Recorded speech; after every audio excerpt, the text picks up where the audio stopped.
Bapak Ibu boleh lihat kiri kanannya, katakan be blessed. Be blessed. Be blessed. Be blessed. Silakan duduk Bapak Ibu. Bagaimana kabar saudara hari ini? Luar biasa. Saya melihat wajah-wajah yang diurapi Tuhan. Saya melihat wajah-wajah yang diberkati Tuhan. Boleh aminnya yang paling keras dan tepuk tangannya yang paling meriah buat Yesus Tuhan kita. Kita ada di bagian yang terakhir saudaraku dari seri firman Tuhan Take Over Mode. Buat Bapak Ibu yang sudah ada di gereja keluarga Allah, Bapak Ibu sudah cukup menyadari by now bahwa setiap firman di gereja kita itu setiap minggunya merupakan sebuah seri, Pak. Jadi kalau Bapak Ibu mendengarkan yang hari ini seri dari yang minggu sebelumnya. Demikian seterusnya. Itu sebabnya senggol kiri kanan, jangan lewatkan. Minggu depan datang lagi. Aminnya boleh sekali lagi yang paling keras. Dan hari ini saudaraku saya akan menyampaikan satu pesan firman yang berjudul rebut dan menangkan. Dengan firman ini saya akan menutup firman di bulan September ini dan coming soon besok bulan depan. Nanti setelah selesai firman kita lihat promonya. Buat saudara yang sedang berbeban berat, buat saudara yang ngerasa kayak aduh capeknya. Firman bulan Oktober itu the best. Coming soon saudaraku. Saya percaya saudara pasti diberkati. Tapi hari ini kita akan melihat dulu rebut dan menangkan. Saya mengajak saudara cukup sadar nggak ya saudara, notice nggak ya? Kata rebut kata merebut dengan kata mengambil itu beda loh. Kerasa nggak bedanya saudara? Kata mengambil itu punya apa saudaraku? Menggambarkan satu action yang jauh lebih ringan gitu. Jadi nggak butuh yang sampai gimana, orang barangnya udah ada kok. Kan cuma tinggal diambil aja. Tapi kalau merebut, itu tingkat kesulitannya lebih gede loh. Berasa nggak Bapak Ibu? Kalau merebut, kita akan ada tantangan nih. Effortnya butuh lebih. Kalau nggak cukup effortnya, ya udah nggak dapat aja gitu Pak. Jadi antara merebut dengan mengambil itu beda. Nah hari ini saudaraku saya mau mengajak saudara untuk melihat perjalanan Yosua sampai dia bisa merebut tanah perjanjian. Sampai di titik terakhir kehidupan Yosua itu dia bisa bilang gini. Dari segala yang baik yang dijanjikan Tuhan dalam kehidupanku tidak ada yang tidak digenapi. Semuanya digenapi. Doa saya itu jadi atas hidupmu. Tapi pertanyaannya jadi apakah gimana nih Pastor? Kok sampai Yosua itu bisa menyelesaikan and in the end dia bilang semuanya digenapi. Saya ajak saudara lihat dulu ya, kita baca dulu ya. Yosua pasalnya yang ke-18 ayatnya yang kedua sampai ayatnya yang ketiga. Ternyata bahkan buat bangsa Israel ada momennya tuh saudaraku pada waktu itu masih tinggal 7 suku di antara orang Israel yang belum mendapat bagian milik pusaka. Sebab itu berkatalah Yosua kepada orang Israel, berapa lama lagi kamu bermalas-malas sehingga tidak pergi menduduki negeri yang telah diberikan kepadamu oleh Tuhan Allah nenek moyangmu. Saya ajak kita kalkulasi matematikanya jalan dulu boleh Bapak Ibu. Kalau dikatakan di sini masih tinggal 7 suku di antara orang Israel yang belum dapat bagian, berarti yang udah dapat bagian berapa? Luar biasa saudara. 5. Pagi-pagi semuanya konsentrasi loh. 12 kurangi 7, 5 saudaraku. Jadi ternyata di awal ini kisah pada saat itu bangsa Israel disuruh Tuhan tuh udah dikasih janji kan. Kamu akan merebut tanah perjanjian. Pergilah mereka dan benar. 5 udah dapat bagian. Tapi setelah 5 dapat bagian Pak, ternyata bangsa Israel ngerasa nyaman. Udah loh 5. Yang 7 juga ikut-ikutan. Kayaknya segini aja juga udah oke loh. Sadarkah saudara, dalam kehidupan kita sering kali kalau enggak hati-hati sangat mudah buat kita itu ada di zona nyaman. Kita ngerasa udah cukup. Tapi maafkan saya saudaraku, Tuhanmu enggak pernah setengah jalan.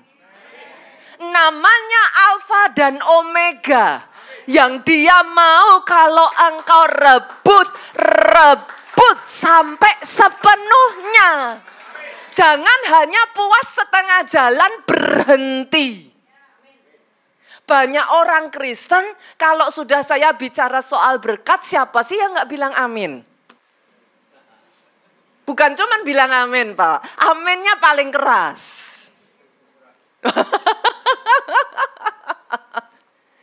Tapi jujur ada banyak orang Kristen gak menyadari bersama dengan berkat comes responsibility. Bersama dengan berkat perjuangannya juga besar. Come on, hari ini saya ingin mengingatkan kepada saudara, Tuhanmu gak mau setengah-setengah. Atas hidupmu semua yang sudah dijanjikan, pastor, kenyataannya di depan mata gak seperti itu, I don't care. Pastor, udah terlalu berat, tenaganya habis. Nangis boleh kok, istirahat boleh, tapi bangkit lagi, maju lagi. Capek boleh, senggol kiri kanan, manusiawi. Loh iya kan, kita bukan robot Bapak Ibu. Siapa orang yang gak pernah capek? Capek, tidur, kan gitu. Tapi setelah itu bangkit lagi, berjuang lagi. Saya berdoa ya di titik kehidupan akhir saudara-saudara bisa berkata, I finish well. Aku sudah menyelesaikan dengan baik. Aku sudah menyelesaikan sampai akhir. Doa saya itu jadi atas hidup. Hari ini saudaraku, saya ingin membawa saudara sampai melihat ya, ada banyak orang yang saya temukan yang jadi masalah itu hungernya gak cukup gitu Bu. Satu hal yang saya belajar dari Nigeria saudaraku, hungernya itu loh gimana sih. Banyak orang tuh ngomong sama saya gini Bu, Pastor udahlah segini aja mau apa lagi tuh Pastor. Kayaknya udah cukup loh. Saya sadar diri lah Pastor. Kalau dihadapin dengan tantangan yang sampai gimana kayaknya saya udah terima kasih deh Pastor. Tapi yang membuat saya salut saudaraku dengan Nigeria. Berapa harga yang sudah mereka bayar sampai mereka persu terus. Ada banyak orang Kristen sayangnya ngomongnya kayak gini. Pastor ambisinya gak usah besar-besar. Tapi sorry Pak, lah Tuhan tuh sebesar itu tuh ambisinya. Dia segede itu kepinginannya. Saat saudara ngomong udah cukup, dia bilang no, I still have more for you. Aku masih nyimpen lebih besar lagi buat engkau. Nigeria saya belajar saudaraku. Kalau saudara berbicara 1 juta aja gitu udah banyak belum Pak? 1 juta jiwa? Banyak? Banyak. 5 juta? Oh, di sana udah 17 juta Pak. 17 juta itu seluruh penduduk kota Jakarta dikumpulin. Di momen itulah akan sangat mudah kita ngomong kayak gini. Cukuplah. What else? Mau apa lagi? Bapak Ibu yang hari ini udah kepikir pensiun, udah pikir udahlah mau apa lagi pastor, saya udah tua, maafkan saya ya Bapak Ibu, saya udah ini pastor, udahlah yang muda-muda aja, saya katakan perjalananmu belum selesai. Masih ada yang jauh lebih besar yang Tuhan mau berikan. Selama nafas ini belum berhenti. Nafas yang dititipkan ini belum habis dan belum diambil. Dia masih titipkan dalam hidupmu. Jauh lebih besar. Yang membuat saya menangis ketika saya melihat Nigeria. Terakhir kali saya datang ke sana. Saya pikir 17 juta apalagi ya. Dicatat tuh, ditulis tuh di jalan-jalannya mereka karena itu satu perumahan semuanya milik gereja, saudaraku. Jadi di pinggiran visinya mereka itu ditulis di kayak spanduk-spanduk, ditulisnya 40 juta jiwa. Saya tuh kayak, what? Kehausan yang seperti itu menuntut harga yang harus dibayar. And they are willing to pay the price. Itu sebabnya Yosua berkata, kenapa kamu masih bermalas-malas. Sehingga tidak pergi menduduki negeri yang telah diberikan kepadamu oleh Tuhan Allah nenek moyangmu. Hari ini boleh gak saya yang mengatakan kepada saudara? Jangan saya tuh, saudaraku, nanti setelah ini saudara udah gak sayang saya lagi. Saudara lihat kiri kanan aja deh. Jadi biar kiri kanan yang ngomong. Kenapa masih bermalas-malas? Senggol lah kiri kanannya. Kenapa masih bermalas-malas? Masih banyak janji Tuhan yang belum tergenapi. Pastor, kadangkala kalau kita dengar kata rebut, munculnya kalau nggak hati-hati kan jadi konotasinya ada negatif dong. Itu sebabnya saya mau ngajak saudara lihat dulu nih, yang direbut apa gitu. Yang Tuhan suruh rebut apa? Karena exactly kata-kata yang dipakai memang rebut. Tapi apakah rebutnya yang negatif, Bu? Yuk kita lihat dulu ya. 1 Timotius pasalnya yang ke-6 ayat 12 ngomong gini. Bertandinglah dalam pertandingan iman yang benar. Berarti hidupmu adalah pertandingan iman. Pertandingan iman itu artinya antara yang dilihat dengan yang dipercayai beda.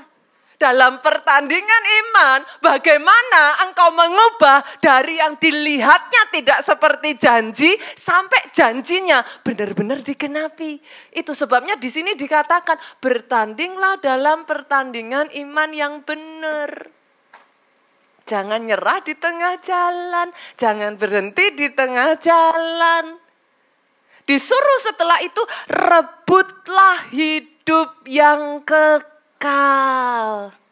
Kalau disuruh ngerebut berarti ada pihak yang satu yang akan berusaha ngambil enggak?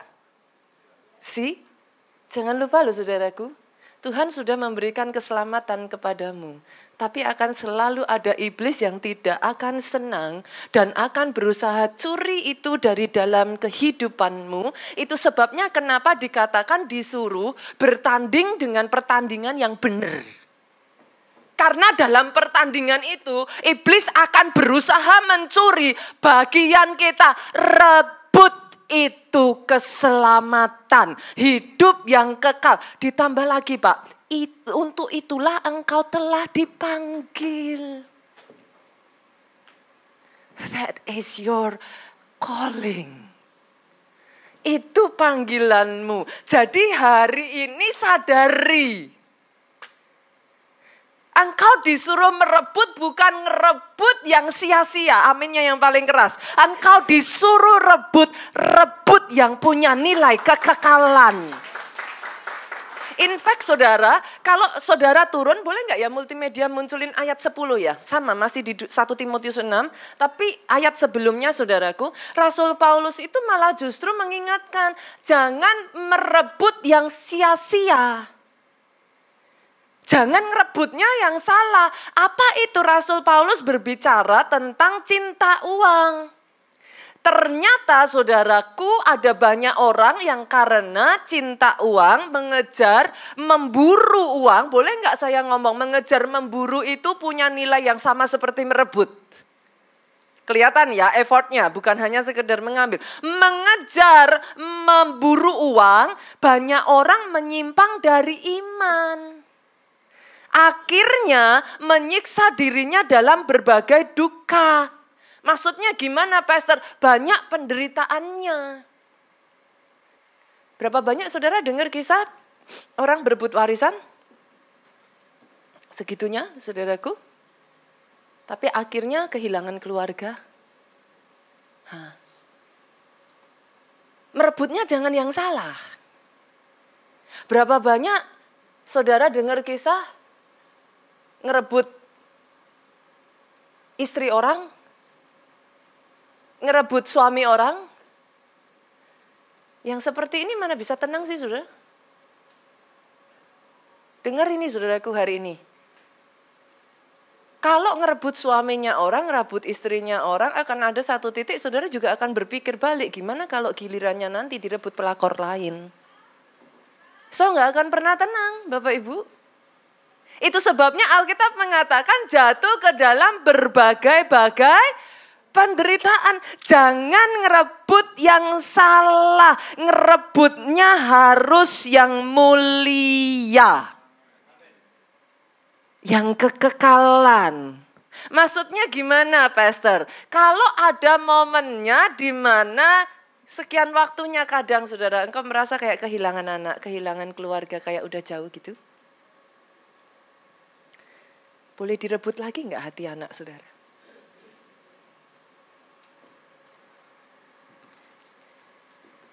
Ada sebagian orang yang saya lihat ya saudaraku, hari-hari ini hidupnya terkurung dalam kebencian, kemarahan, terpenjara untuk mengasihani diri sendiri. Kalau di tempat ini ada saat ini di dalam nama Yesus, rebut kembali kebahagiaanmu boleh. Jangan izinkan iblis itu torture you that much. Rebut lagi yuk. It belongs to you. Ambil. Tapi boleh nggak saya tambahkan lagi? Saya disclaimer dulu supaya saudara nggak salah mengartikan perkataan saya. Boleh nggak rebut hatinya Tuhan? Pastor, what do you mean? Kalau nggak hati-hati disalah artikan nih. Kenapa kok rebut hatinya Tuhan? Apa yang dimaksud pastor? Eagerness-nya itu loh saudaraku. Apa? Kerinduannya itu loh. Kehausannya yang begitu rupa untuk menyenangkan hati Tuhannya itu loh. Rebut hati Tuhan. Dan dalam hal yang satu ini, saya rasa dalam Alkitab kalau bicara menyenangkan hati Tuhan, akan langsung muncul satu pribadi. Belajar dari Daud. Apa yang membuat Tuhan tuh sampai segitu jatuh cintanya sama Daud, saudaraku. Karena eagerness-nya Pak. Kayak gimana ya Pak, keinginannya itu begitu besarnya gitu. Nyenengin hati Tuhannya tuh segitunya gitu. Itu sebabnya kenapa saya menggunakan bahasa rebut hati Tuhan. Karena actually itu berbicara effortnya itu loh. Bu, Daud itu ya apa? Gimana ngomongnya ya? Bapak Ibu di sini yang sudah menikah tuh. Dulu sampai akhirnya jadi istrinya. Itu perjuangannya gimana Pak? Loh nggak mungkin loh ya. Saudara, kamu mau apa enggak? Enggak mau ya sudah. Gitu kan enggak mungkin. Bapak-bapak, halo. Sampai akhirnya istrinya mau itu diapain? Wah direbut katanya. Rebutnya gimana Pak? Oh bakpao, aduh bakpao Bu. Bapak-bapak saya tanya nih, kapan terakhir gombalin istrinya? Dulu saudara waktu pacaran sama istri tiap hari digombalin. Aduh cantik sekali. Aduh kamu mah yang paling tahu hatiku. Tiap hari digombalin kayak gitu. Sampai akhirnya dapat. Tapi setelah dapat, setelah jadi istri. Nah, Nah, kapan terakhir bapak-bapak gombalin istrinya? Harus sering-sering loh. Loh benar. Pak Obaja usia sudah 72 tahun. Kalau dekat sama Bu Obaja setiap kali ini ada saksinya saudaraku. Itu kalau dekat sama istri selalu ngomong, istriku ini istri terbaik di dunia. Loh benar, awalnya Bu Obaja kalau digituin, ibu-ibu kan gitu tuh. Kalau dipuji suaminya, tapi lama-lama saudaraku, telinganya terbuka lebar. Lama-lama, tahukah saudara, bapak-bapak ketika kau lakukan itu kau sedang menyirami istrimu.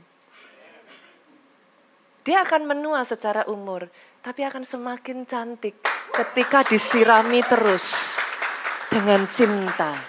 Masalahnya orang Kristen tuh ini kok pada seneng banget ya? Tuh Pak, pada butuh tuh ibu-ibunya tuh. Masalahnya dengan orang Kristen sama Bapak Ibu. Dulu awal-awal kenal Tuhan, segitunya loh sama Tuhan. Habis-habisannya. Berapa banyak saudara masih ingat awal mula engkau jumpa Yesus sebagai Tuhan dan Juru Selamatmu. Seperti apa apimu? Di mana lagi itu sekarang? Masih punya kerinduan sebesar itu untuk datang beribadah? Masihkah pelayanan adalah sebuah kehormatan? Masihkah saudara bisa mengatakan berdiri di atas mimbar ini adalah satu privilege untuk melayani Tuhan? Kadang kalau enggak hati-hati, udah enggak pernah gombalin Tuhan tuh. Daud saudaraku, yang sampai bikin Tuhan jatuh cinta. Belum apa-apa, suka dikit-dikit naikin pujian. Setelah jadi raja, enggak cukup dia sendiri. Dia bikin seluruh bangsa Israel menaikkan pujian 24 jam sehari buat Tuhan.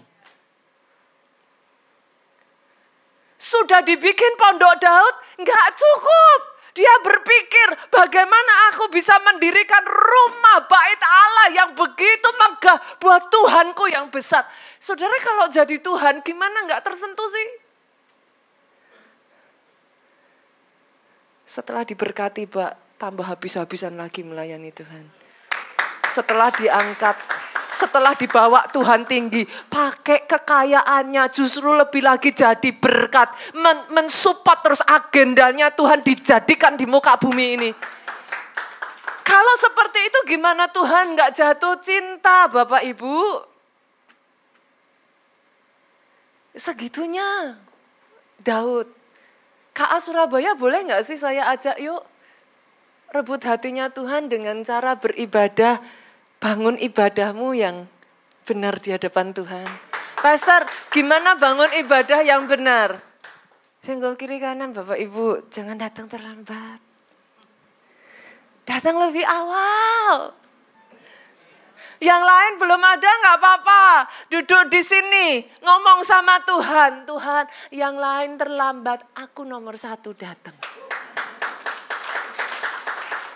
Terserah mau yang lain menyembahnya seperti apa. Tapi saudara masuk di sini langsung ngomong Tuhan, I miss you. Itu gombalin Tuhan saudara. Saya disclaimer loh ya. Pastor Nita ngajarin gombalin Tuhan. Kata gombalin artinya bohongin. Enggak saudaraku, no, saya disclaimer. Jangan dipakai dengan cara yang salah. Itu adalah kata gaul Pak. Lah nanti masuk dipotong. Pastor Nita ngajarin kita gombalin Tuhan. Pengajaran sesat. Habislah saudaraku. Tapi tahu dong saudara maksudnya gaul dong. Ketika yang lain dengar firman cuman amin. Ketika yang lain dengar firman terserah mau yang lain kayak apa. Saudara lo aminnya yang paling keras. Pendetanya ngomong apa, yang lain gak amin, saudara amin paling keras. Itu jadi punya saudara. Terserah yang lain bagaimana. Ada banyak orang Kristen saya lihat bilang amin, bilang haleluya, takut, senggol kiri kanan. Enggak dosa, Pak. Apalagi di gereja. Enggak dosa bilang amin, haleluya, tepuk tangan yang paling meriah. Enggak dosa. Amin, Bapak Ibu. Gombalin Tuhan. Bikin tambah seneng Tuhannya. Datang ke tempat ini sampai di satu titik ya saudaraku. Di setiap hari Minggu di ibadah jam 9 engkau belum datang. Tuhan mudah nongkrongin. Ana ya Pak Freddy. Loh dia lihat. Apakah saudara pikir Tuhan itu gak lihat satu-satu? Loh dia lihat. Dia tahu yang satu ini tiap datang paling depan, paling antusias, paling seru. Jangankan Tuhan, saya aja lihat. Loh, saya hafal. Jemaat itu kan punya sarangnya ya. Iya toh, saudara kalau duduk kan ya di situ-situ aja toh. Pokoknya kalau tiap hari Minggu naik itu kan, oh si Adis, kan gitu. Tuhan juga sama loh. Setiap kali yang satu ini datang, isinya ngomel terus. Tuhan jahat, Tuhan ini. Sama yang satu datang, terima kasih Tuhan, Tuhan Yesus selalu baik. Padahal Tuhan tuh lihat penderitaannya besar, Tuhan tuh lihat perjuangannya enggak gampang.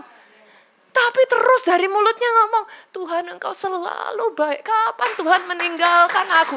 Kapan Tuhan enggak baik? Kalau saudara jadi Tuhan, lebih senang yang mana? Nah kan saudara sendiri yang ngomong kan? Rebut hatinya Tuhan yuk. Dengan kita mempersembahkan ibadah yang menyukakan hati Tuhan. Boleh gak rebut hati Tuhan juga dengan jaga hidup bener yuk? Terserah orang mau bilang rugi.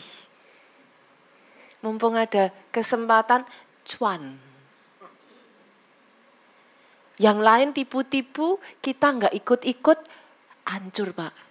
Zaman sekarang, saya nggak tahu orang Surabaya itu, saya itu menemukan ya saudaraku, ternyata orang Surabaya itu medoknya nggak jauh-jauh beda sama orang Solo, saudara. Jadi saya di sini tuh malah justru seneng. Kenapa saudara? Karena ada yang lebih parah dari saya gitu. Saya menemukan temen gitu. Wah, saya pikir, wah medoknya kok lumayan juga gitu saudaraku. Coba ya saudaraku, saya ajak saudara, kalau orang bilang jujur ajur, di hadapan Tuhan, jujur, justru langkah kakinya dilindungi Tuhan. Rugi gak apa-apa? Pastor saya udah disakiti, saya udah dikhianati, saya udah ditipu, saya dihabisin. Orang bilang saya bodoh, pastor ngelakuin yang saya lakuin. Bodoh di depan manusia, dipakai Tuhan untuk mempermalukan kok, gak apa-apa. It's okay. Firman Tuhan ngomong seperti anjing aku di depanmu, tapi aku tetap ada di sana. Karena bagianku, warisanku, Tuhanku sampai selama-lamanya. Kadang ada banyak orang ngomong sama saya, Pastor Nita ngapain, Pastor Nita segitunya. Saya sangat menjaga saudaraku.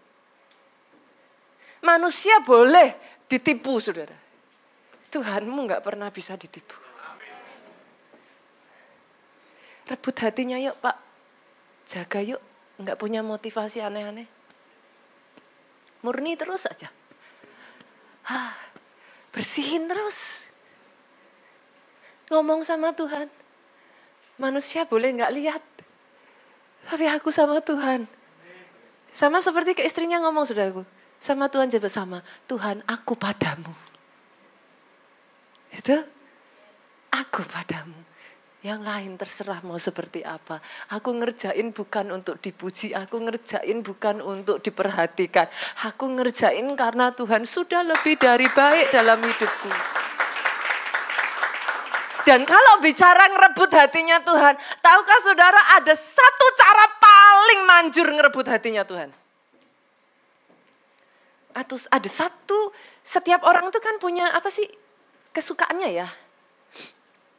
Pak David sukanya apa Pak? Bu Evi katanya. Sweet gitu saudara. Setiap orang tuh punya kesukaannya. Nggak bisa ditipu. Saudara mau tahu? Ada orang-orang yang kalau lihat makanan, lihat matanya saudaraku. Wah binarnya saudara. Wah makanan itu kayak segalanya. Ada orang yang suka fashion. Nggak makan nggak apa-apa. Yang penting cantik. Loh benar, ada orang yang masing-masing itu punya kesukaannya. Ada yang sukanya itu apa? Binatang saudaraku, apa sih? Flora fauna. Seperti keluarga saya. Papi saya itu kalau disuruh beli baju, disuruh beli ini, disuruh beli itu enggak tertarik.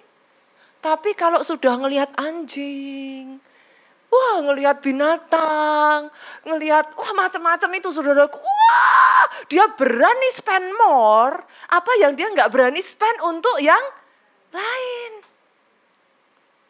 Tuhan juga sama loh.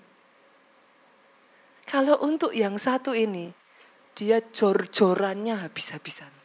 Mau tahu apa saudara? Yuk kita buka, yuk kita lihat. 1 Timotius pasalnya yang kedua, ayat 3 sampai ayat yang keempat. Itulah yang baik dan menyenangkan hati Allah penyelamat kita. Sama-sama kita baca 2-3. Ia mau supaya semua orang diselamatkan dan mengetahui yang benar. Dia jor-jorannya sampai nyawanya diserahkan. Dari situ saudara tahu hati Tuhan ada di mana. Berapa banyak saudara yang setuju dengan saya kalau saya ngomong Tuhan cinta saudara? Setuju dong. Tapi boleh gak saya minta maaf Pak? As much as God love you, Dia juga cinta loh orang-orang yang masih di luar sana yang belum mengenal keselamatan dan Injil. Sesuit itu Tuhan Pak. Dia jor-joran buat saudara. Tapi dia rela jor-joran buat yang di luar sana. Saudara mau rebut hatinya Tuhan? Satu ini saudara. Saya itu pernah ketemu satu hamba Tuhan ya saudaraku. Di Amerika. Saya menganggap hamba Tuhan ini adalah hamba Tuhan senior yang menurut saya dengan kapasitas Amerika, gerejanya mungkin di kota itu one of the biggest gitu. Orang Indonesia saudaraku. So saya ngomong sama bapak ini, Pak, I mean like kurang apa ya, dan bapak ini nih punya apa, saya bisa melihat passion yang begitu besar dalam kehidupannya itu, sehingga di gereja tempat dia memimpin saudaraku, di denominasi itu, dia itu memegang bagian misi Pak. Saya tuh ngomong Pak, ya ampun dengan gereja seperti ini aja Bapak apa nggak udah sibuk gitu. Ya bilang dia sibuk gitu. Kenapa Pak sampai begitu luar biasanya cintanya Pak. Dia itu sampai ya pergi ke daerah-daerah. Waktu saya dikasih tahu tuh saya pusing saudaraku. Saya tuh ngomong itu di peta ada di mana ya Pak ya gitu. Daerah-daerah yang bahkan namanya saya nggak pernah dengar gitu. Dan ini bukan hanya berbicara kayak Indonesia saudaraku, ini dunia gitu. Sampai satu titik saya ngomong Pak, there must be a reason loh sampai Bapak kayak begini. Karena secara manusia dia udah kurang apa gitu. Gerejanya sudah mapan saudaraku, udah di Amerika saudara, kurang apa gitu. Jadi saya berpikir apa Pak yang membuat Bapak seperti itu gitu. Nah pada saat itulah dia bercerita saudara. Pastor Nita. Satu kali saya mendapat sebuah penglihatan dia bilang. Dalam penglihatan saya itu saya melihat Yesus sedang melihat kayak keluar jendela gitu.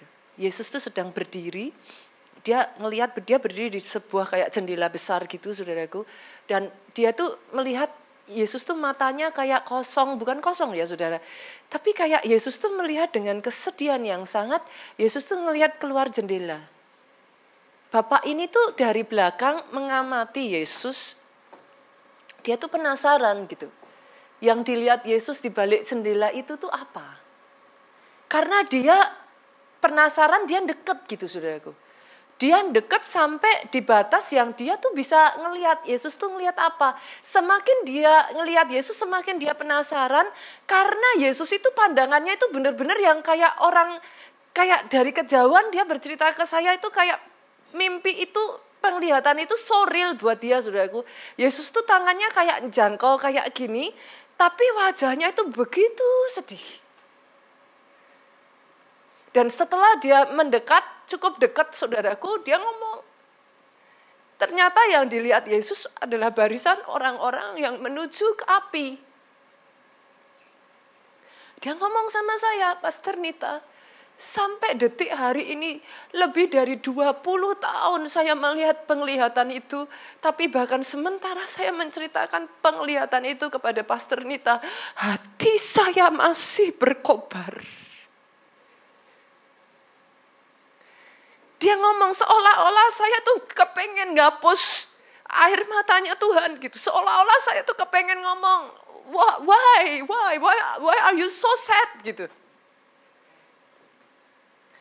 Bahkan ketika saya menceritakan kepada saudara penglihatan hamba Tuhan ini, saudaraku, karena apa yang dia ceritakan saya tahu pasti. There must be a reason. Sampai Yudas 1 ayatnya yang ke-23 ngomong gini saudara. Selamatkanlah mereka dengan jalan merampas mereka dari api.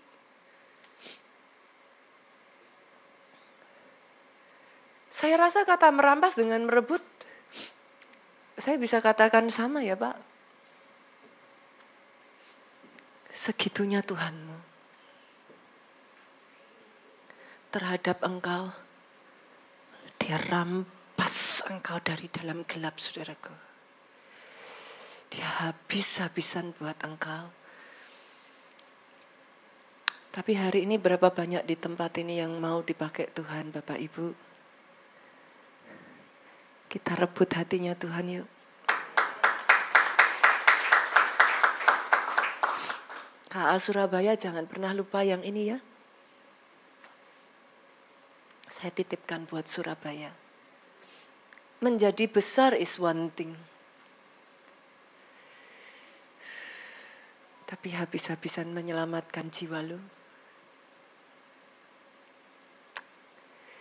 Dengan sendirinya gak mungkin gak besar kok Bapak Ibu. Tapi bukan karena angka. Angka itu punya nama. Jangan pernah lupa itu ya, KA Surabaya. Itu bukan cuman angka yang saudara hitung setiap minggu para pelayan Tuhan, halo. Saya titipin ini. Value ini gak pernah boleh hilang dari keluarga Allah. Para pengurus ibadah di sini, jangan pernah lupa. Dia tuh bukan hanya angka yang saudara beginikan tuh setiap minggu. Deketin, tanyakan nama Bapak siapa. Kami bisa apa? Kami bisa doakan apa? Apa yang Bapak Ibu butuhkan, karena angka itu punya nama. Dan satu jiwa itu berarti segalanya buat Tuhan. Sampai Alkitab berkata satu jiwa diselamatkan seisi surga bersorak-sorai. Hari ini saya mau membawa saudara untuk melihat ya saudaraku the journey ya. Pastor, gimana cara saya bisa merebut, Pastor? Karena memang ayat ini mengatakan bahasanya direbut, Bapak Ibu. Disuruh ngerebut memang. Nilainya kekekalan.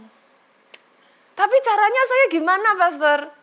Ada banyak orang Kristen saking gak pernah memberitakan Injil. Bingung loh kalau mau memberitakan Injil. Saya mesti apa ya Pastor? Saya mesti gimana ya Pastor ya? Disuruh memberitakan Injil, nervousnya tuh sampai kayak, saya ngapa Pastor? Saya ngapa Pastor? Simple tuh sebenarnya Bapak Ibu, everything start with one. Dimulainya dengan 1. Ada 5 yang saya mau bagikan kepada saudara ya. Yang pertama adalah family and friends outreach. Penginjilan keluarga sama teman. Maksudnya gimana, Pastor? Saudara kalau nanti buka ya, perhatiin dalam kitab Injil, maka saudara akan menemukan pertama yang ketemu Yesus itu Andreas. Saudara baca aja itu, ada di Injil. Pertama yang ketemu Yesus Andreas, Pak. Andreas punya saudara namanya Simon Petrus. Setelah Andreas ketemu Yesus, Andreas tuh cerita sama Simon Petrus, ada pribadi satu yang menarik loh, namanya Yesus. Yuk, aku bawa. Akhirnya Simon Petrus dikenalin ke Yesus. Simon Petrus ikut. Kayak itu loh saudaraku, film kartun yang satu, terus anak ayam, terus nanti ada satu lagi. Ya kayak gitu saudara. Dari Simon Petrus, besoknya Alkitab mencatat, Yesus ketemu Filipus. Bapak luar biasa loh. Ketemu Filipus, betul. Filipus itu Alkitab katakan Filipus ini sekampung temen sama Andreas sama Petrus. Habis itu besoknya lagi dikenalkanlah sama Filipus ke Natanael. Saudara ngelihat benang merahnya enggak? Nah ya kayak gitu Pak. Keluarga besar saya, dari mami saya, gara-gara firman ini, Pak Jo tuh sempat tanya sama mami saya, kok dulu bisa? Jadi kami itu satu keluarga besar, kebanyakan di keluarga Allah. Saya menikah sama anaknya Gembala Sidang, Bu Evi ini anaknya jadi Bu Evi sama saya itu sepupuan Bapak Ibu. Mamanya Bu Evi itu ciciknya mami saya. Menikah sama anaknya juga Gembala Sidang. Jadi ya beginilah saudaraku, kami satu keluarga. Akhirnya saya tanya mami saya, awalnya seperti apa sih mami? Saya tanya. Kenapa? Karena tadinya keluarga kami bukan keluarga Kristen. Jadi dari kakek nenek saya, itu malah ada yang dukun saudaraku. Jadi bukan keluarga Kristen. Sampai di papi mami saya, nah itu saudaraku, mami saya tuh cerita, iya juga ya keluarga mami juga bukan Kristen. Tapi mami punya nenek. Nah neneknya mami saya ini nenek favorit. Buat semua cucu, kenapa? Kalau datang bawa makanan. Jadi semua cucu seneng sama nenek yang satu ini. Tapi hebatnya dia bawa makanan, dia bawa permen. Setelah itu ngajak cucu-cucunya baca Alkitab. Terus kalau neneknya ini datang pas, kan nggak tinggal di kota Solo saudaraku. Kalau pas datang saudara, dia akan ngajak cucu-cucunya ini ibadah di gereja. Jadi mami saya tuh ngomong dari situ. Nah pelan-pelan saudara, satu ngajak yang lain. Bapak Ibu, kalau dapat hal yang mulia, dapat keselamatan, senggol kiri kanan, jangan egois, ajak-ajak. Amin ya, boleh yang paling keras.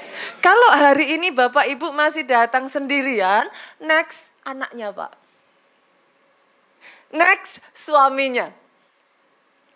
Next adiknya. Next terserahlah Bapak Ibu, tetangganya kayak apanya kayak. Friends and family outreach. Yang kedua, menginjil tuh gak sesusah yang saudara pikirkan. Tapi pastor, saya itu ilmu pengetahuannya tentang Injil tuh belum dalam. Saudara ngaku aja jarang baca Alkitab, gitu aja saudaraku. Gak usah susah-susah. Mau ngomong aja susah. Pastor, tapi saya belum ini. Pastor, tapi saya belum hebat. Disuruh Injil alasannya banyak. Tapi disuruh belajar. Aduh pastor, saya gak punya waktu pastor. Hebatnya menginjil, saudara tuh gak perlu sampai S2, S3, S-tong-tong. Hebatnya menginjil, saudara cuma perlu bersaksi apa yang Tuhan lakukan dalam hidupmu. Kalau bicara doktrin bisa debat, Bicara kesaksian, orang mau debat. Lah saudara tinggal bilang aja, lah itu yang saya alami kok. Mau apa? Lah memang itu yang saudara alami. Saudara tinggal bilang aja, itu yang saya terjadi dalam hidup saya. Tuhan saya begitu baik. Titik, habis perkara. Kalau saudara mau debat A, B, C, D, E, F, G, kalau ilmu saudara nggak cukup, jangan-jangan saudara yang akhirnya, oh iya ya, mana yang benar ya? Kan bahaya. Tapi kalau saudara cerita, di keluarga Allah ini, hidup saya berubah. Saya tadinya orangnya suka marah, saya orangnya nggak sabaran, saya orangnya gampang emosi. Tapi setelah di keluarga Allah ini, nggak tahu gimana, saya tuh jadi sabar sekali. Orang mau debat saudara apa? Yang sepakat aminnya yang paling keras. Di sana gerejanya lebih besar loh, lebih bagus. Gerejamu ada apa? Gerejamu nggak ada kan ininya? Nggak ada kan itunya? Lo nggak apa-apa. Gereja lain lebih besar bagus. Semakin banyak gereja dibangun, lebih bagus lagi. Kita kan nggak bersaing dengan gereja lain. Sama tujuannya, jiwa-jiwa ketemu Yesus, aminnya yang paling keras. Boleh? Masing-masing punya panggilannya, masing-masing ada fasenya, yang sekarang kecil akan tiba waktunya jadi besar. Selesai perkara Pak, happy, gak perlu bersaing. Ada ininya enggak, luas enggak, ada karpetnya enggak ada kan tempatmu enggak ada karpet kan? Gak apa-apa. Yang sepakat katakan amin. Amin. Tapi kau ceritakan, aku udah capek-capek, tapi kalau datang ke gereja, hadirat Tuhannya itu loh, aku jadi kuat lagi. Ceritakan.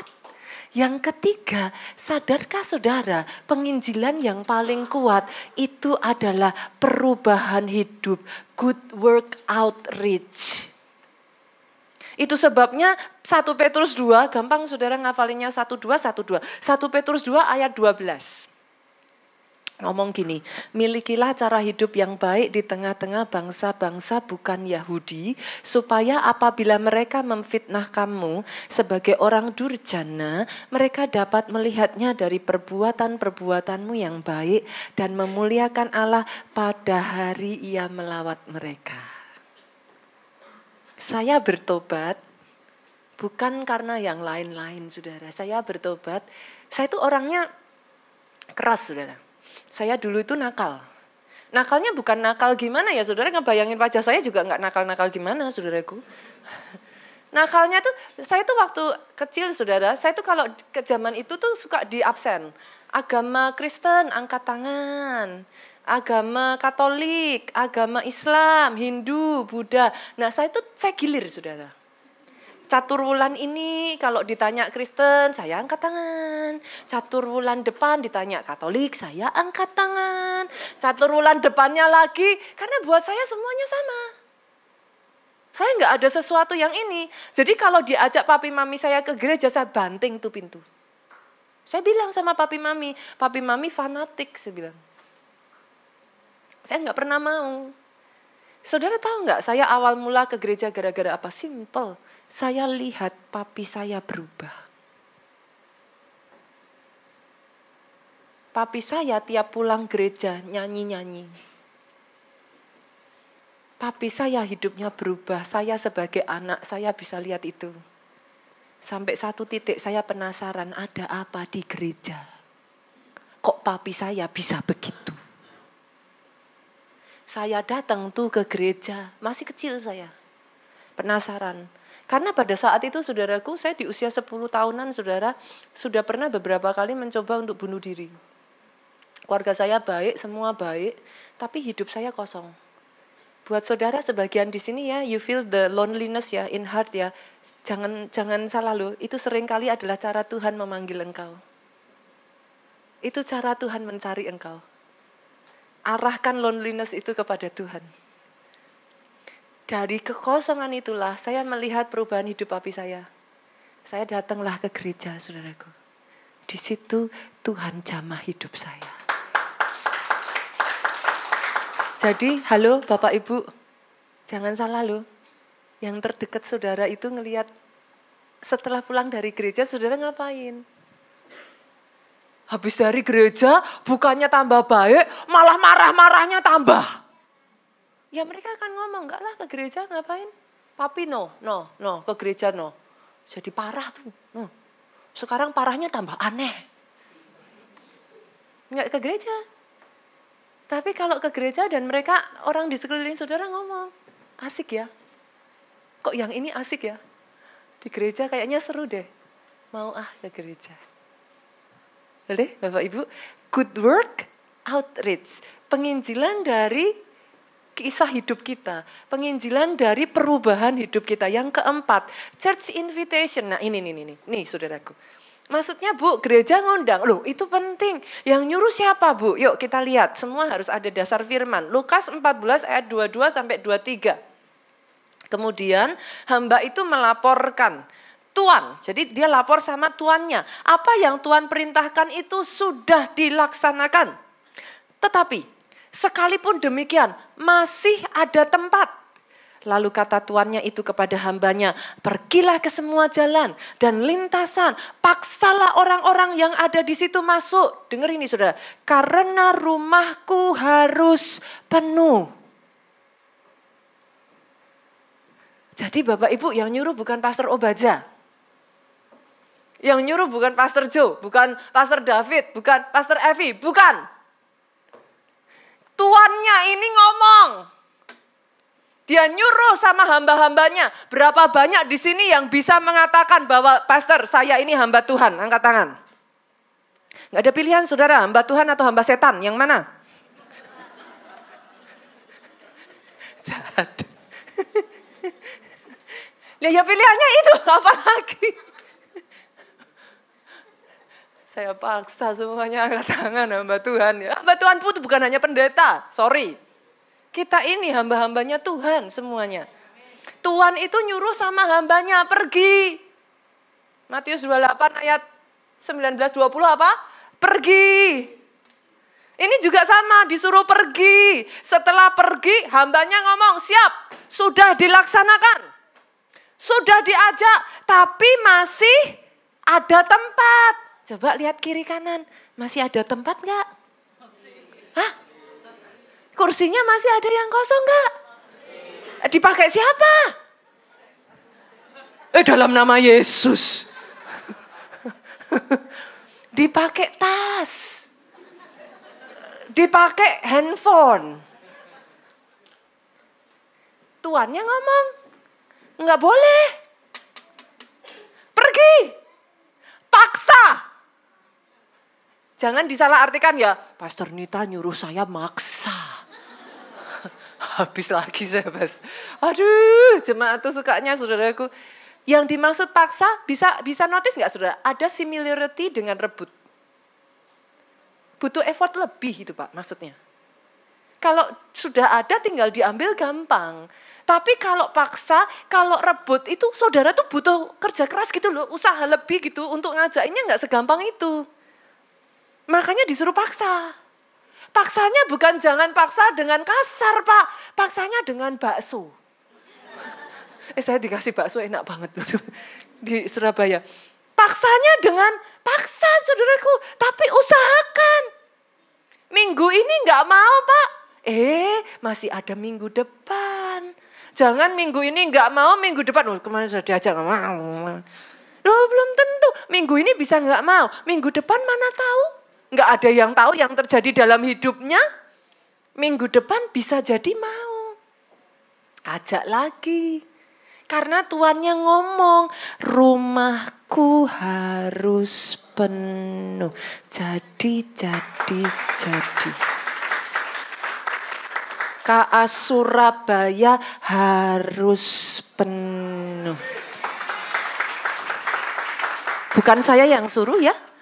Bukan Pastor Obaja, bukan Pastor Jo.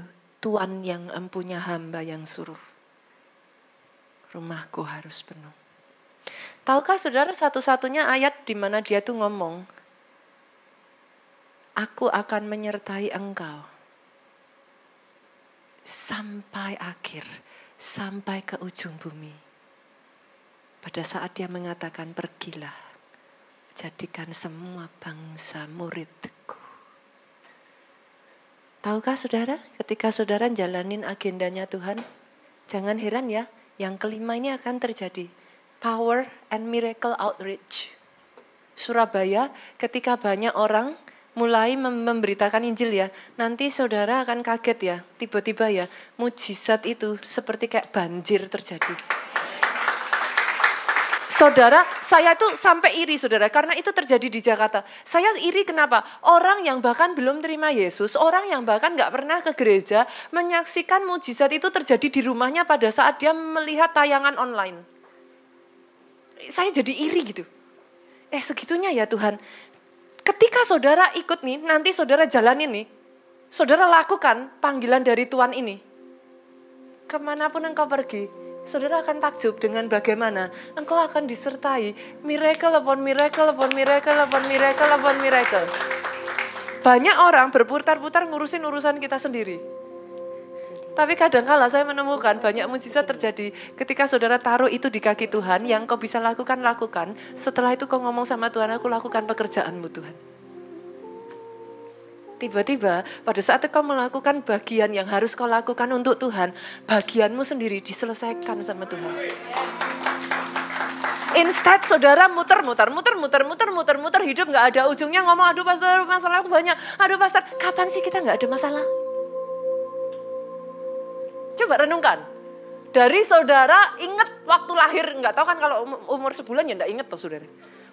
Tapi dari saudara ingat sampai detik hari ini, saya tanya kapan gak ada masalah? Selalu ada. Apa yang kau bisa kerjakan yang terbaik, usahakan bagianmu. Setelah itu taruh di bawah kaki Yesus, kau lakukan tugasmu yang Tuhan suruh.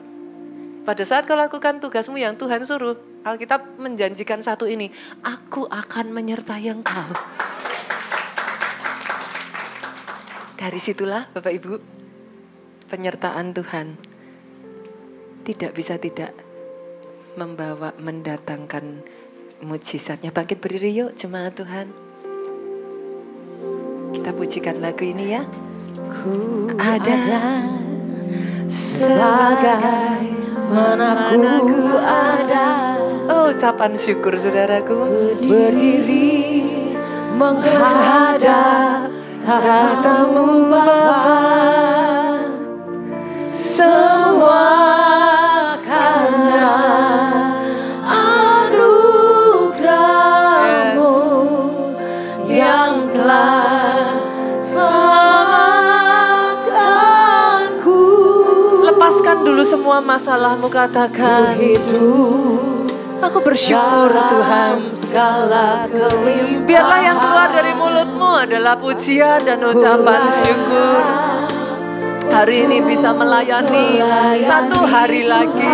Terima kasih Tuhan. Semua karena anugerah-Mu tercurah bagi. Sama-sama angkat tanganmu, katakan besar anugerah-Mu.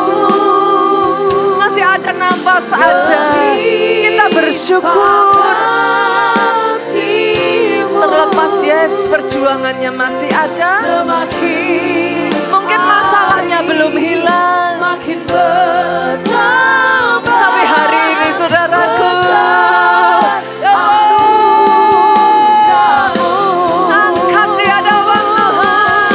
Besar anugerah-Mu berlimpah kasih. Yes, Jesus God. Semakin hari semakin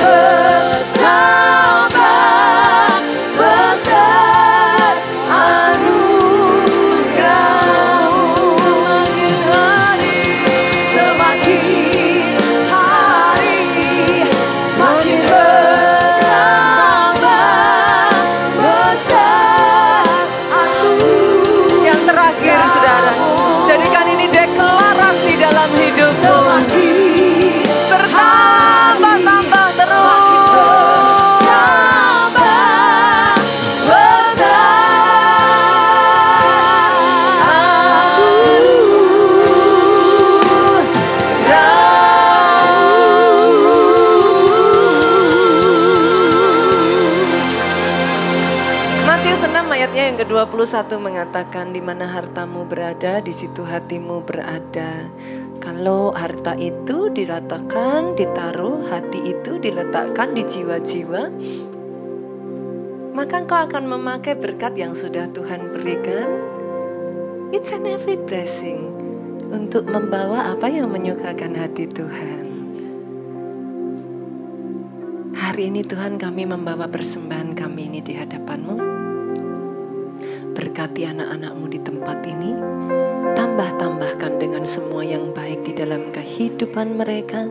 Tidak pernah kekurangan Tuhan, pertolongan Tuhan dalam kehidupan mereka.